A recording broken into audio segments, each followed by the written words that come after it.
couple of weeks back on this show, we asked if the tide was turning in Ukraine. Short version, a little. With a disclaimer, it's very hard to cut through the fog of war. Now we're beginning to wonder if Crimea could be back in play. Kyiv's new line of longer-range missiles and drones wreaking havoc on fuel and power supplies. And while Russia continues to inch forward in other frontline flashpoints, the peninsula, occupied in 2014 by Vladimir Putin's little green men, has never looked so vulnerable. A Ukrainian offensive still, though, seems like a pipe dream. Instead, is the current pressure a way to force concessions out of a Kremlin forced to admit in the past days, what's all over Russian social media, that gas stations all over the country are running on empty because of those long-range strikes? Will Vladimir Putin compromise or double down? And what do Crimeans themselves want? Most seemed happy to vote yes to a referendum to rejoin Russia, a Russia they only left in 1954. More broadly, what consequences for the entire Black Sea region, which since 2022 has altered periods of war, disruption, and mutually agreed calm to allow both sides to ship goods? The Black Sea, shared with Turkey, which hosts next week's timely NATO summit. Today in the France 24 debate, we're asking if Crimea's back in play. With us, Crimean-born editor-in-chief of the news site Ukrainskaya Pravda, Sevgel Musayeva. Thanks for being with us. Hi, nice to meet you. From London, Anna Matviva, visiting senior research fellow at King's College London's Russia Institute. Welcome back to the show. Thank you. Bonjour. Bonjour. From Istanbul, Yurick Ushuk, analyst at the Bosphorus Observer Consultancy. Good to see you. Hey. And watching the fuel shortages this week from the land of foie gras, our Ukraine correspondent Gulliver Cragg in the southwestern French village of Campagnac-les-Quercy. How are you doing? No Campagnac-les-Quercy, just Campagnac. I'm fine, thanks. Nice just to be Campagnac, here. Okay.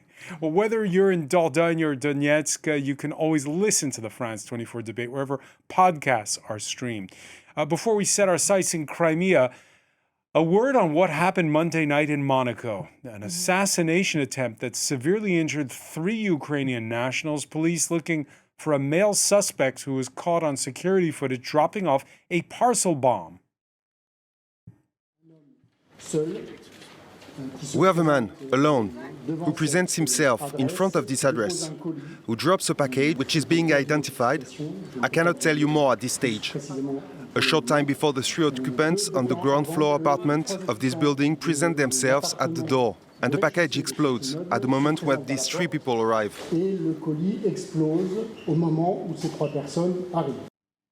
Now, the intended target, by all appearances, Ukrainian oligarch Vadim Yermolayev, he is out of critical condition. 2 others from his family are not yet.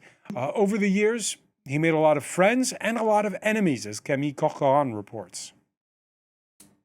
Outside the building, hit by the explosion, Monaco's firefighters are evacuating the injured. According to French media, the target of the attack is Vadim Yermolayev, a Ukrainian oligarch. The 58-year-old businessman is well known in Ukraine. He was a key player in shaping the country's economy after the collapse of the Soviet Union and has contributed significantly to the development of his hometown, Dnipro. In the mid-1990s, he founded what would become the Aleph Group, a conglomerate active in real estate, agribusiness, construction materials, and manufacturing. Over the years, his fortune has grown to several $100 million. In 2022, Forbes magazine ranked him the 23rd richest entrepreneur in Ukraine. But while he has helped develop the Ukrainian economy, his career has also been marked by numerous controversies. In 2019, he renounced his Ukrainian citizenship to become a Cypriot citizen. He also chose to continue his alcohol trading business in Russian-occupied Crimea, leading to sanctions being imposed on him by Kyiv in 2023. He is also known for having been a co-owner of a bank based in Estonia that was suspended by the European Central Bank on suspicions of money laundering. For his part, Yermolayev denies all allegations of wrongdoing. Sevgil Musayeva, we don't know much at this point. In fact, they're not even positively identifying that he was the target, although that's what everybody is I reporting. think that he was a target. Yes. It's very clear. Yeah. What do you make of it? I think that he has some connections to different criminal cases inside Ukraine, and it could be an attempt to assassinate him. What we actually heard from our sources in law enforcement in Ukraine, that probably he will involved in some work of some so-called call centers of Ukraine, blackmailing people by phone calls and having money from them. So probably later we will understand what happened to him from French police. I think that for people inside Monaco, it's very clear just to find. So he's no longer a Ukrainian citizen, but the Monaco authorities spoke to the foreign ministry in Kyiv today. What do you? Because he is very known businessman inside Ukraine. Unfortunately, like last 2 years, he had sanctions in Ukraine. He was sanctioned by Ukraine government. So maybe they also somehow investigate connections to business connections inside the country. So maybe that's why they asked. So he's about from this. Dnipro, but he decides that he wants to keep on doing business in Crimea. Yes, somehow different businessmen still has some assets in occupied territories of Ukraine. Is he an outlier, or are there lots like him? Because of occupation, they had these assets before the occupation. I mean, they could buy all these assets in 2000, and then they just wanted to keep control on them. So we had several cases on Ukraine businessmen that which work in occupied territories of Ukraine. And Gulliver Cragg, he gets a Cypriot passport back in 2019. For people watching this from afar, it's a surprising case because most people don't follow what looks like a tale from the past. Well, lots of Ukrainian business people use the Cypriot banking system. Cyprus is a bit of a tax haven, and there's a lot of genuine reason for people to have low confidence in the Ukrainian banking system and the rule of law in Ukraine. It's for a reason that Ukraine is still having to work on all sorts of rule of law reforms in order to qualify for joining the European Union. He explicitly said that he wanted to get Cypriot citizenship in 2019 in order to be protected better, because he didn't feel that the Ukrainian justice system and the Ukrainian banking system could necessarily guarantee his security and the security of his assets. It's not completely untrue to say that, but obviously it does very much sound as though he also was thinking of being protected from Ukrainian law enforcement, who might be wanting to go after him for good reason on charges of corruption. It's not an isolated case that you see people getting a foreign citizenship like this. Anna Matviva, what's your reaction to this story? I would add to that he probably wanted to have a passport of a European Union citizen to be able to live where he wanted to live, because if he was in Monaco on a Ukrainian passport, that would have perhaps more difficult for him to have a long-term residency and bank accounts and dealings, financial dealings, because he has had interests in different countries, including within the EU, like Estonia, which has been mentioned. I would be very careful to read any politics into this assassination attempt. As Evgel said, this is not something which is completely unheard of Ukrainian origin. Rich people keeping business interests, especially if they had assets from the past in the territories now controlled by Russia.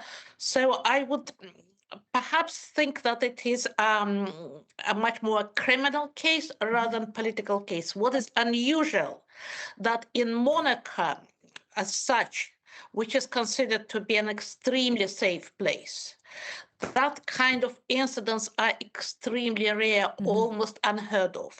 And that is something which is pretty shocking about this particular incident. Yuri Kushik, sometimes it really is just about the money, and we shouldn't always be reading politics into everything. But you look at his story, and again, it's this story of divided loyalties, and it's what we were alluding to earlier when it comes to Crimea itself.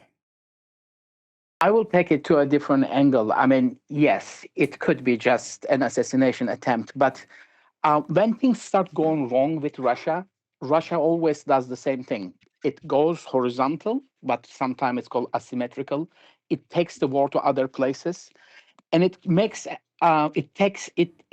moves to create confusion and doubt, like not just killing this guy with a gun, etc. Like an explosion. It might be a Russian false flag operation that that Ukraine is taking out its enemy and it's creating disturbance in a Western city. And this is a more, I have nothing to back up at this point, but I'm expecting false flag operations at this point from Russia. All right, both you and Anna pointing out that, again, these cases are extremely rare in Monaco itself. What's not confusing, but actual facts on the ground, are the fuel lines running longer and longer across Russia, particularly in Crimea, where Monday, rationing in the largest city, Sevastopol, sent the price tripling, 189 rubles a liter for those who keep count. The shortages there began in the month of May. This, of course, because of those long-range missiles that Ukraine is successfully lobbing, long-range missiles and drones. Liza Herbert has more on that.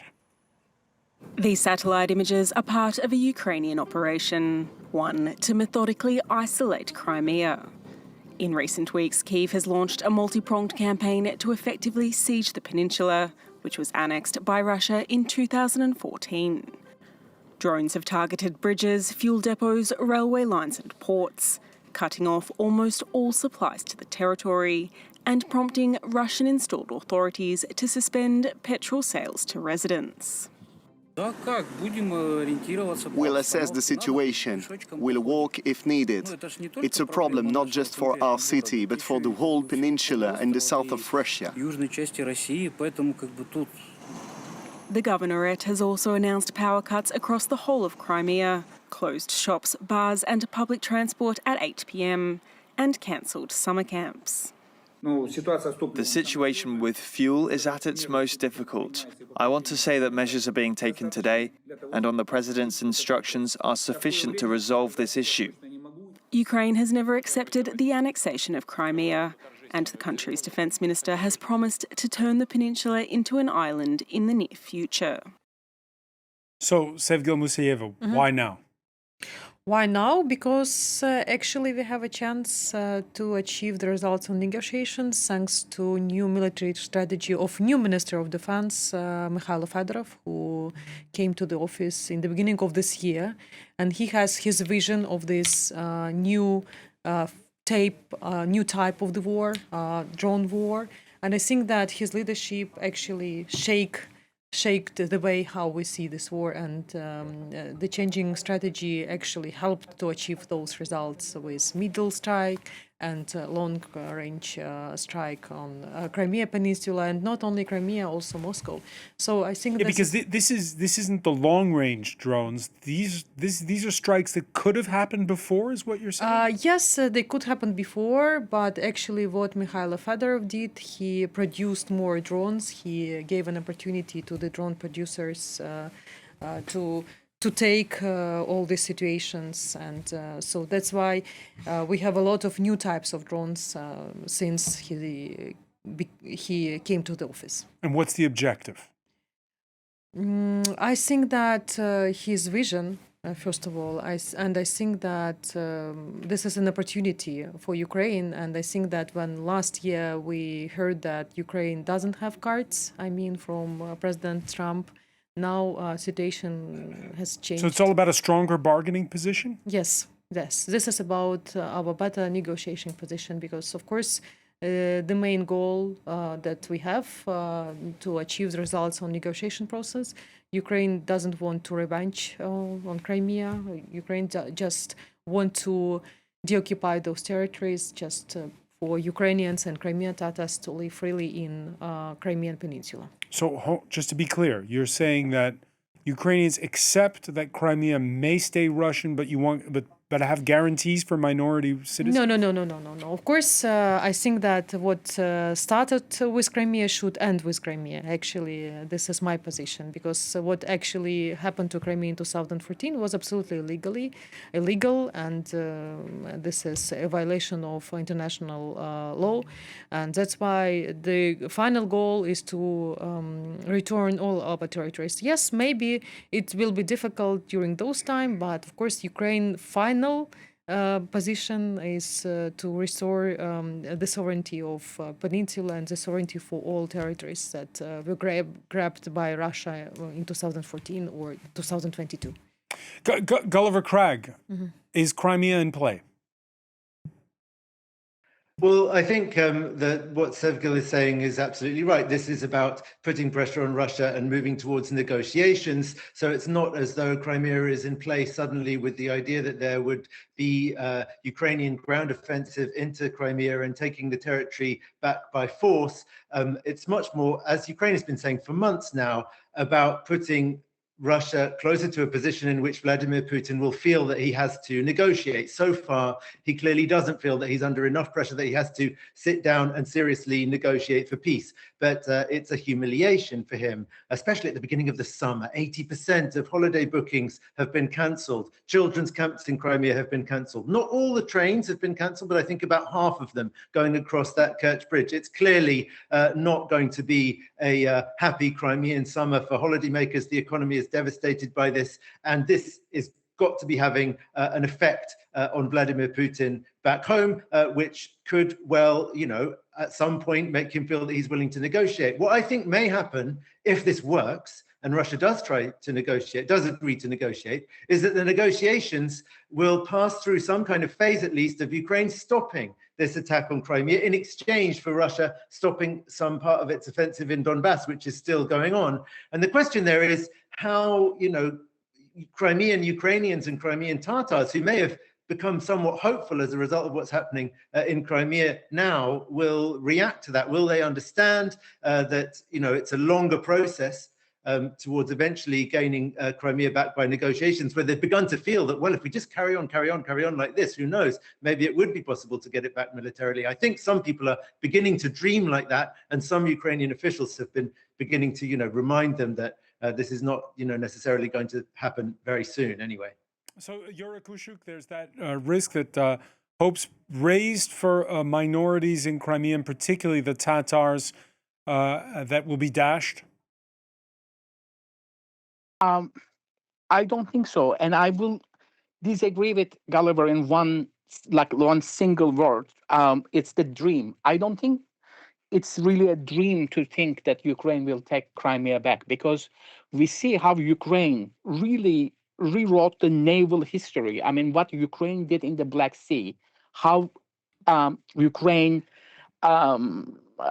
cornered one of the world's biggest navies to the, it locked into the Eastern Mediterranean. Russian Navy cannot operate anymore in the Black Sea.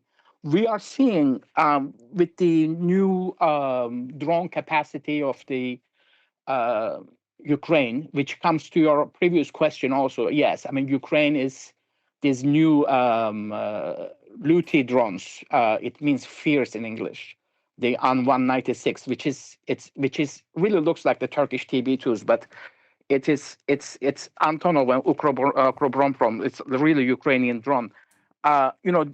They're using these drones so successfully, and they really improve this throughout the years at a great expense. We are at 4.5 years. Ukraine already paid an unimaginable price. I think many people in Western Europe cannot imagine. But right now on the land, Ukraine is rewriting the warfare again, and they are showing great discipline. They are not coming after constantly of the famous bridge connecting, to the mainland Russia over the Kerch Peninsula. Ukraine is, in a very, very disciplined fashion, it's hitting the targets more on the Azov Sea coast. What's the highway R designation from Russia, the Novorossiya, etc. R280. That is the mainland road that's connecting Rostov-on-Don to the Crimean Peninsula, and it's creating a logistical hell. And this is how you win the war. You don't win the war with one fancy explosion, one fancy thing. It's choking the entire Russian armed forces, and it's really creating a major unhappinesses. It's not only the gas shortages, etc. When we look at the local press, we see that there is layoffs, the shops are closing. It's making Crimea a major headache for Russia.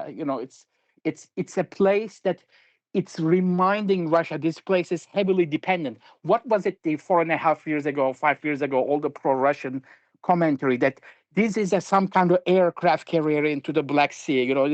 Russia is creating major array of denial, etc. No, the table reversed in such 180 degrees. This is a place that's extremely vulnerable, and Russia has to constantly defend this place, and it has its civilians, and it has it's already took its ships from there. So yeah, it is. I think it's far from a dream. I think there is a real chance we might see the Crimea might collapse.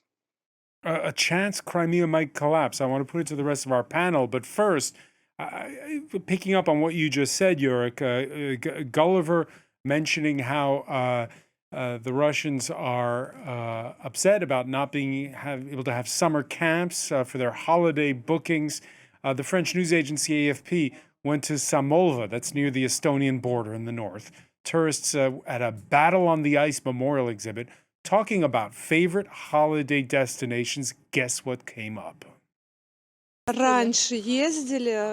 Earlier, I traveled a lot abroad and saw quite a bit, but I like Russia more. I especially like how our southern coast is developing now and how Crimea is developing. We now go there every summer for vacation. It's really great. So Anna Medvedeva going every summer to Crimea, even though it's quite close to the front line these past 4 years. What does Crimea represent in the minds of Russians? Well, for different Russians, Crimea represents different things. And for some of them, of course, it does represent the Black Sea Fleet and strategic interests. But for so many other Russians, it is not more than just one of the regions of Russia, which has kind of always been there, and its history within Ukraine has been an aberration. So there are all sorts of views on that. But I think I would like to return to the original subject of what's happening now. And I would like to make 3 points. One thing is that maybe we are seeing a new version of the repetition of the 2024 August Kursk offensive, that Ukraine suddenly moved forces into Russian territory, sort of away from the front lines, concentrated utmost effort. In 2024, you mean? 2024 made initial breakthrough in Kursk, really surprising. I think huge morale booster for the Ukrainian side, also a powerful signal to the West that we are still fighting, we can win, we can do it, look what we're doing to Russia. That did not make Russia negotiate. It made Russia only to strengthen the resolve. More people have been killed, and after 7 months, we have Russian control in Kursk restored. So that might be a more sophisticated version, of course, with a less expenditure of soldiers, manpower, of course, very no Ukrainian casualties of that kind of scenario. The effect on Russia might be the same as it was on the Kursk offensive, to strengthen our resolve, wanting kind of moving away from peace, moving towards a much more kind of a robust response, more moving towards escalation. I do not want to comment whether Russia is capable of more robust Okay, but response. Anna, let me ask you about this. Not. Let me ask you about this because Yeah. there's two aspects to it. And you heard earlier in the conversation, Sevgil make the distinction between those shorter range missiles and the longer range ones.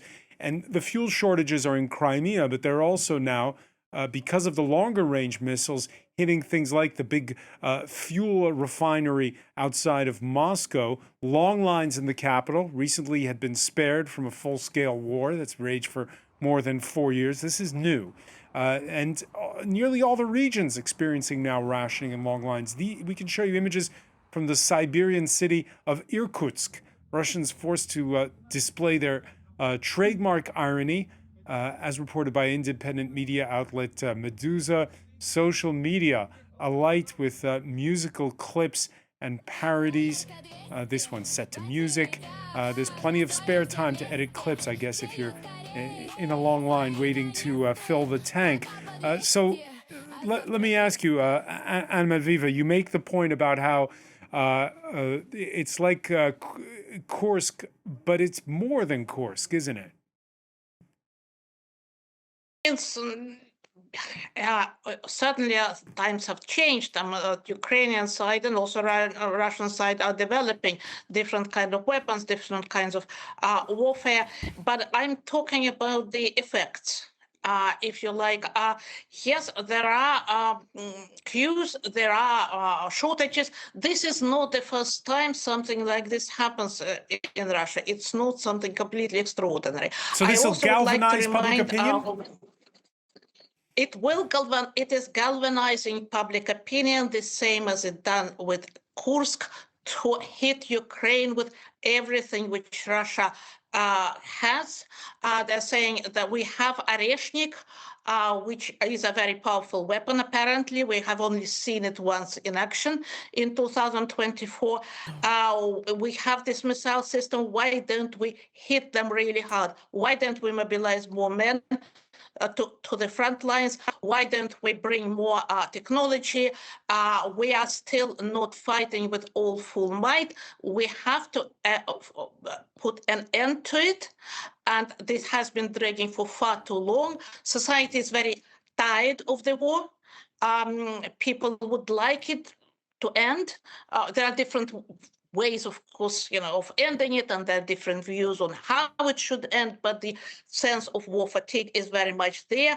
But the kind of the reaction to hardship.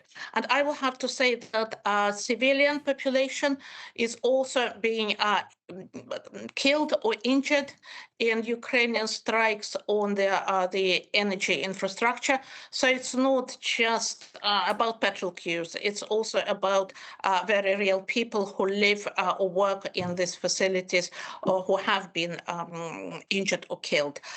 So, well, the crisis might deepen and continue, but it is also might be possible that the previous crisis which we had in Russia of this nature have been quickly resolved by increasing deliveries from Azerbaijan. At that time, Baku gave Moscow a helping hand and provided petrol deliveries very quickly, so the crisis has been overcome. So we'll see. The Russian government is now certainly frantically looking for options internally and also about its friends and allies, how to overcome something that hurts population. Yeah, the Russia, which still calls it a special military operation. This Tuesday in Moscow, Vladimir Putin front and center at the funeral of fellow St. Petersburg native Sergei Ivanov, the former defense minister who, like Putin, rose through the ranks of the KGB before becoming a key member of his inner circle. Those were the early days of Putin. The present context quite different, as Putin, in a weekend television interview, acknowledged the fuel shortages triggered by Ukraine. Of course, these strikes on our infrastructure facilities create problems. Of course, that's obvious. We're currently seeing a certain shortage, but it's not critical, as I'll tell you now. Now, in the same interview, Putin dismissed the pressure from Ukraine's European allies. You heard Anna there talking about whether or not this will mean we're closer to negotiations or closer to a further ratcheting up of the war. Let's listen to Vladimir Putin evoking what he called the spirit of anchorage and the bond forged at his summit last summer in Alaska with Donald Trump. European leaders claim to have changed the mind of the US president on the situation in Ukraine. I don't know anything about this, but I doubt that it's possible, given that the President of the United States is a mature and experienced politician. He's in power for a second time and knows what he's doing, I assume. Of course, we're all human. We listen both to our opponents and our allies, and we take their views into account and may adjust our own positions. But to say someone could completely change his mind, at least I'm not aware of anything like that. Gulliver Crack, is that the voice of a man on the back foot? Well, I think maybe, because it just sounds like he hasn't got any new ideas. He keeps invoking this putative agreement in Anchorage, which the Americans never even confirmed existed, and the Ukrainians and the Europeans have been absolutely clear it's a non-starter. That is an agreement based on the idea that Ukraine would give up that part of the Donbass which it still controls and where Russia is continuing to apply military pressure. So as long as Vladimir Putin keeps on saying that in Ukraine, it's kind of taken as just another way of saying he's not ready for serious negotiations yet. I'd just like to correct myself from earlier, or just clarify that when I say a dream, it doesn't necessarily mean I think that dreams never come true. And Gulliver, do you the Anna putting forward this idea that the long-range strikes could mean a galvanization of public opinion in Russia?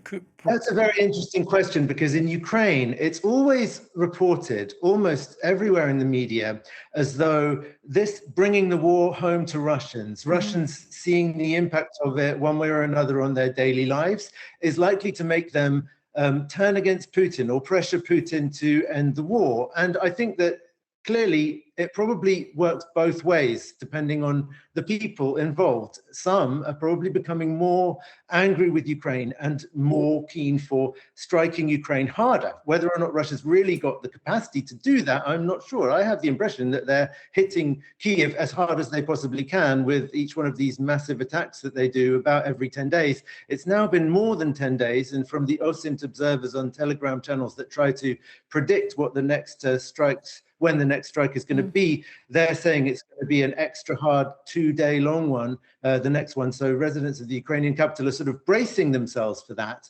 But it's not clear really that Russia has a higher gear that it can go to, even if there is public pressure to increase the strikes on Ukraine. What they might start doing is just mirroring what the Ukrainians are doing with these middle-range strikes on Russian logistics. At the moment, I think it's, relatively easier for the Ukrainian military to move around on their side of the front line than it is for the Russians in the occupied parts of southern Ukraine, because of course Ukraine's got a bigger hinterland. But I've been reading predictions that we're going to start seeing more Russian middle-range drone strikes on Ukrainian roads, and that is going to hamper the Ukrainian war effort. Yes, Sevgil Musavseyeva, it could be a temporary advantage, these more effective missiles the Ukrainians have? I do believe that we just in the beginning of the story. I do believe that we will see how this story will develop next month with attacks on Crimea, attacks on Crimean Bridge, because, Crimean Bridge is definitely the target. And then we'll see what will happen. Because for me, and I heard that's a lot from my sources in the government, this is just the start of this summer campaign, which is very clear, maybe to find a solution for negotiations till the end of the summer, before the winter, which will definitely be very challenging for Ukraine. The previous winter, as you know, was quite difficult. That's why maybe Ukrainian side want to achieve some negotiations process before the upcoming winter. Yeah, because we're talking about galvanized public opinion. How does it measure up, Ukraine and Russia? Oh, this is so difficult to understand because unfortunately we can feel what's happening with Russian society. But what I see from my sources from social media in Russia, that people in Russia also tired because of this war.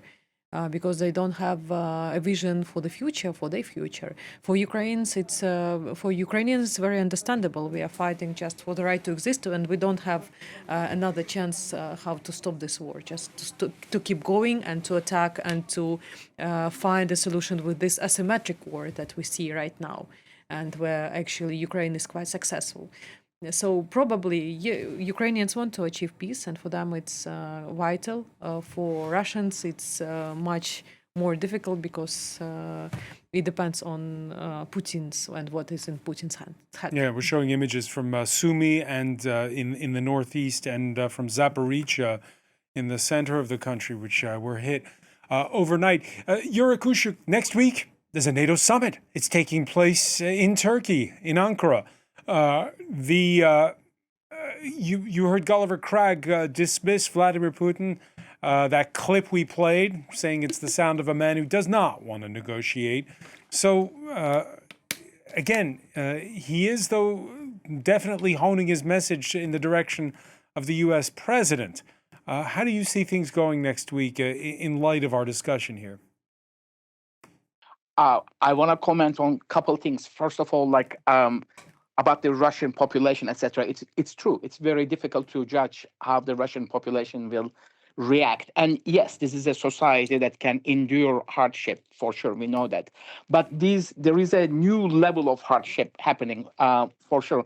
And we see today, I think it was on PRV Canal or maybe on the RT, German Gref, the head of the Cyberbank, right? The very top person on the TV, it says his main concern is these hostilities. He says this is, I think it's very big. Someone so important is on the main TV channel is complaining about the war.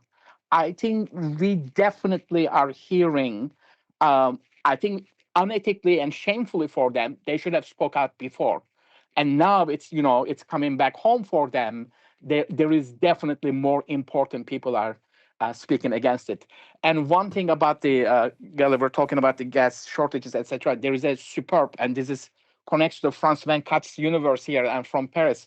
That there was on Telegram and X. There was a superb caricature, a cartoon. We see Peskov, the Kremlin spokesperson, Peskov, dressed as Marie Antoinette. And you know how the Marie Antoinette is famous, misattributed to her, obviously, but he says qu'il mange de la brioche, and so we see on the background on the gas station there's a sign that says there is no more 95 octane, and the Marie Antoinette Peskov is saying let them buy 98, and so in the reality this is a big problem, and people are gonna end up buying lower grades and destroy their car. Now, yes, Yurick, okay, let me ask you, Yurick, you're sitting by the banks of the Bosphorus there. How's the Black Sea these days? Again, heading into that NATO summit. Black Sea is extremely active with the dark fleet, unfortunately. Russians are flooding the market, and thanks to the Trump administration giving them one break after another. I think this has been a Hail Mary pass that I was, years ago, we talked about in this program. Crimea is going to be it. And, Russia was even going to lose before. But unfortunately, Biden administration tied Ukraine's war ability. And, Putin, Trump is, let's not mix our words. Trump has something totally different in his head related to Putin. It's like Russia really kept this ball going. It got so lucky with the Trump administration.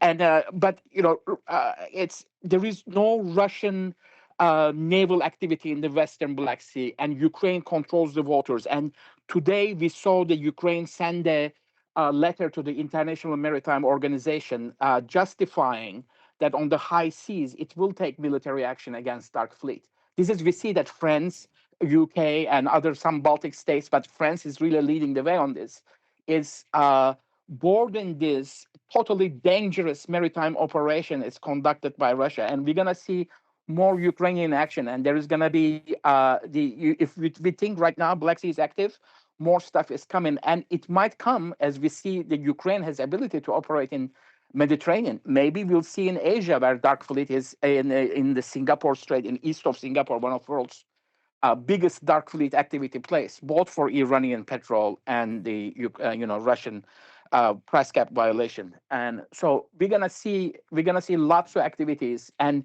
we also saw today an interesting again another from Zelensky, that he said they are starting a 40-day offensive. Usually people don't announce like this. If there is a 40-day offensive, they are starting. This comes back that it was mentioned one of our colleagues here that it's probably offensive started 40 days ago, and they are just announcing that things are going right, and there's going to be another 40-day offensive.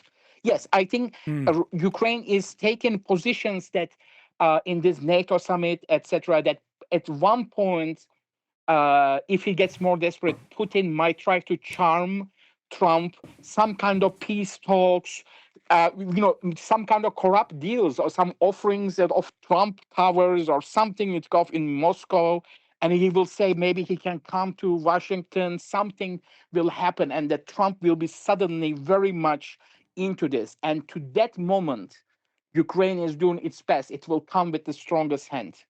Anna Medviva, we did a show a few days ago about the fallout between the friction between Donald Trump and the Italian prime minister, who, without naming him, accused him of siding with Putin. Again, how does that all look heading into that NATO summit next week? Very difficult for European allies because they don't know how to play Trump. Their kind of political values and political instincts, I would say, work very much against him, his policies, his attitudes, his personalities, if you like. But the United States is too powerful. The militaries are being very much intertwined. So making a kind of more principled stance, as, for example, Giorgia Meloni tried to do to some extent, is very difficult in the circumstances when you have Uncle Sam being really the big boss. So that's a dilemma. On Ukraine, the European leaders have spent a lot of their political capital on that issue, which means that they have less political capital with Trump on other issues, which maybe are more important for them, like the war in Iran and Lebanon, the Hormuz Straits, the future of NATO. So that's a dilemma where they press and where they placate and where they just stay silent. All right, that'll be something to watch. Before we go, Sevga Musaveyeva, you've not been back to your native Crimea since 2014. Yes. At this point in time, the events of the last weeks, what are your thoughts? I have so mixed feelings, because I still have a lot of relatives in Crimea, and when I see what happening is here, what is happening right here, of course I have some regrets, I have some feelings, but at the same time, for me, it's also an opportunity for Ukrainian to end this war. So I have a lot of expectations, and I have a lot of hope that one day I'll come back to Black Sea. All right, well, we'll have to leave it there, unfortunately. I want to thank you, Sevgil, for being with us here in our Paris studios. You're welcome anytime. Anna Medviva, thank you for being with us from London. Yurik Uruk from Ushuk, from Istanbul, and Gulliver Craig in Campagnac in Dordogne. Thank you for being with us here in the France. You're not in the Dordogne. Where are you? Tell us. I think there's 3 villages called Campagnac in France. The one I'm in is in the town. It's need to know basis where he is. Okay. Not very far. There's good wine there as well. Many thanks, Gulliver. Thank you for being with us here in the France 24 debate.